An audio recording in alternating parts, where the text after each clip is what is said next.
সঙ্গে যদি আমরাও আছি, বাবা যদি জানতে পারে একটা বকাও তো মাটিতে পড়বে না, ও আমাদেরকেও তো বকবে। অগ্নিটা এত দেরি কেন করছে কিছু বুঝতে পারছি না। দাঁড়াও দাঁড়াও দাঁড়াও, তো চিন্তা করো না, বুঝলে? শোনো, কেস খেলে ওদের মনের মিলটা যদি হয়ে যায় না, সেটা তো ভালো। অগ্নি এই কথাকে নিয়ে কি করতে চাইছে? অগ্নি আর কথার মধ্যে মিনমিশ হয়ে গেল নাকি? উফ, এই মান্ডবী মেয়েটার কোনো কাজের না, পাটা পুড়িয়ে দিয়ে আরো ওদের সুবিধা করে দিল।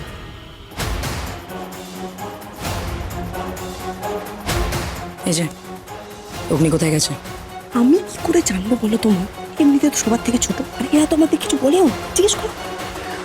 তোরা কিছু জানিস না, আর এটা আমাকে মানতে হবে।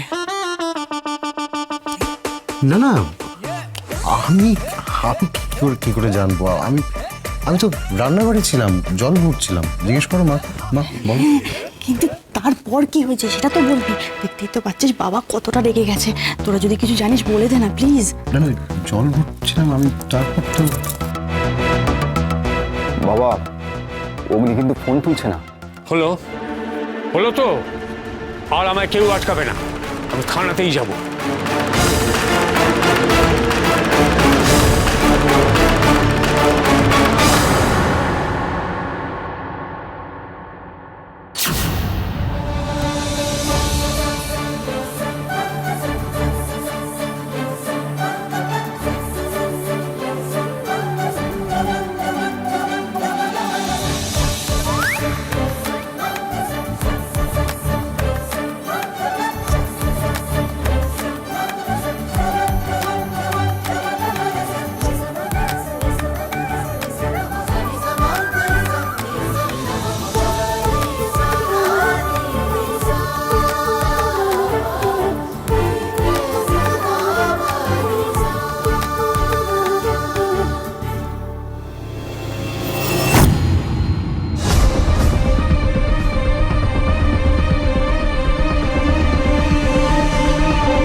পালের গোদা, তুমি নির্ঘাত কথা আমাকে অপহরণ করার চেষ্টা করেছিলে, তাই না?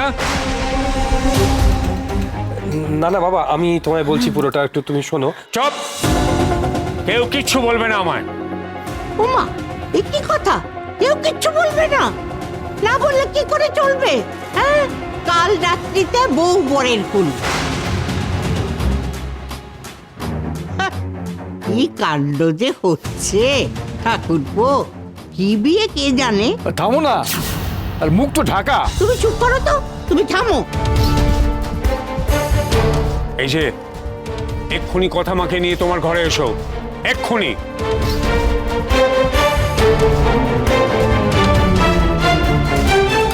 বললাম না, এই মেয়ের জন্য কিছু ভালো করতে গেলেও আমি সবার সামনে খারাপ হব। কোথাও যাব না। আচ্ছা অগ্নি, তুই কোথায় গিয়েছিস সেটা তো বলবি। আমি কাউকে এক্সপ্লেনেশন দিতে বাধ্য নই মিস্টার মিহিরগু। দাদু ভাই, প্লিজ থাম, প্লিজ। আজকে না। শোনো, আমার কথা শোনো। আমি জানি দাদু ভাই, আমার ওপর তোমার অনেক রাগ, অনেক অভিমান। আমি সবটা মেনে নিচ্ছি ভাই। তবু আমি বলছি, একটিবার কথা মাকে নিয়ে তোমার দাদানের কাছে যাও, তোমার ঘরে যাও। বাড়িতে বাইরের লোকজন আছে, কথা মাও তো নতুন, কি ভাববে বলো তো সবাই? আমার সম্মানটা একটু রাখো ভাই। আর আমার সম্মান, সেটা নিয়ে কেউই ভাবছেন।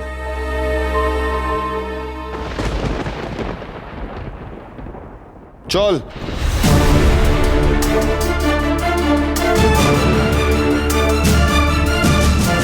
যাও সবাই, এবার যাও, যে যার ঘরে যাও, শুয়ে পড়ো। ও দিদি, যাও তোমরাও যাও, গিয়ে শুয়ে পড়ো। কাল আবার সকাল থেকে অনুষ্ঠান, তো যাও শুয়ে পড়ো। ওমা, কি হবে বলো তো ওই ঘরে?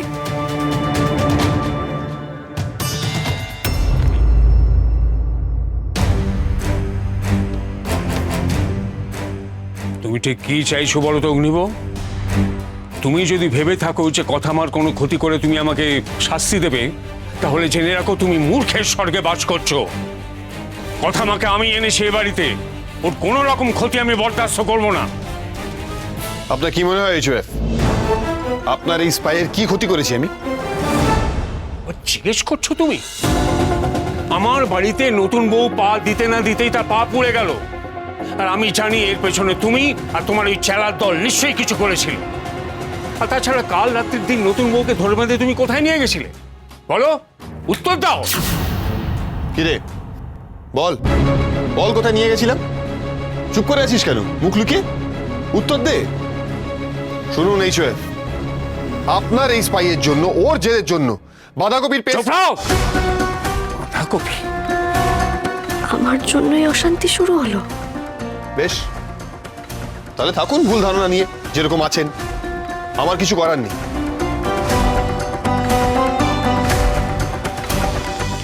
এই কাগজে লিখিত মুচলেখা দেবে তুমি, এই কাগজে লিখে দাও কোনোদিন কোনো অবস্থাতেই তুমি এই বিয়ে ভেস্তে দেবে না, কোনোদিন তুমি ওকে বাড়ি ছেড়ে যেতে বাধ্য করবে না, লিখে দাও। দাদু নাতির মধ্যে এতখানি দূরত্ব? কর্তা দাদুর মতো মানুষ এত রেগে গেলেন পাচক মশাইয়ের ওপর কেবল আমার জন্য? আমার কোনো কিছুই সাইন করার প্রয়োজন নেই। ইনফ্যাক্ট আমায় কিছুই করতে হবে না, তার আগেই আপনার এই লয়াল স্পাই এই বাড়ি ছেড়ে চলে যাবে। কোনো দিন সেটা হবে না, কোনো দিন না। উল্টে যত দিন যাবে ও সংস্পর্শে এসে তুমি বদলে যাবে, মিলিয়ে নিন। গোবর দেবী আমায় বদলাবে, শেফ এভিকে।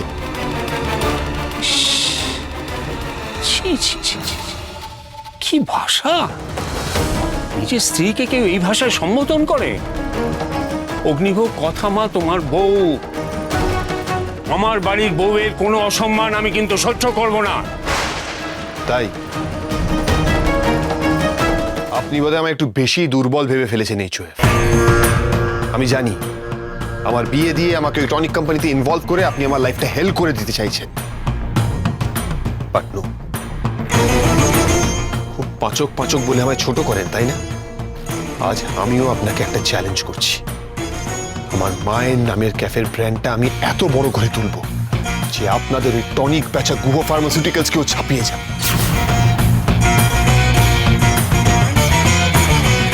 টার্নওভারটা মিলিয়ে নেবেন।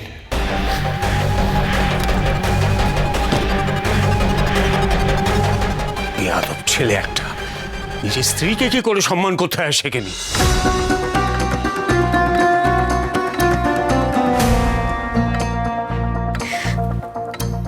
আমি জানি আপনাদের মাঝে কথা বলা আমার সাজে না, কিন্তু আমার জন্য আপনার আর আপনার নাতির মাঝখানে এইভাবে কথা মা, আজ থেকে আমার চেয়েও তোমার দায়িত্ব অনেক বেশি মা। আমি তোমার মামার কাছ থেকে তোমাকে চেয়ে নিয়ে এসেছি। শোনো, কাল রাত্রিতেও কাটলো কোনো মতে, কিন্তু তোমার কত বড় দায়িত্ব তুমি বুঝতে পারছো তো মা? ওই ছেলেকে সোজা করতে হবে তোমায়, আর আমি জানি তুমি ঠিক পারবে। আমি সবাইকে বলেছি সেই কথা। আপনি আমায় এতটা ভরসা করেন কর্তা দাদু? তুমি আমার মুখ রক্ষা করো কথা মা। মা আনন্দীর নির্দেশে আমি তোমাকে এবারে বউ করে নিয়ে এসেছি। যাই হোক না কেন, তুমি এই বাড়ি, এই পরিবার ছেড়ে কোনোদিন চলে যাইও না, তাহলে যে আবার আমি হেরে যাব। আমি তোমার ছেলের জন্য একটি অত্যন্ত সুপাত্রী নির্বাচন করেছি, আশা করি তোমার আপত্তি নেই। আপত্তি নেই বাবা, কিন্তু একদিন আপনি আমার জন্য এভাবে পাত্রী ঠিক করেছিলেন, তারপর কি হলো বাবা? আমি আপনার মুখ রাখবো কর্তা দাদু। আমি কখনো আপনাদের ছেড়ে চলে যাব না। আমি এই বাড়িতেই থাকবো, এখানেই। আমি আমার সমস্ত কর্তব্য পালন করব। আপনি কোনো চিন্তা করবেন না কর্তা দাদু। মা আনন্দী তোমার মঙ্গল করুন মা।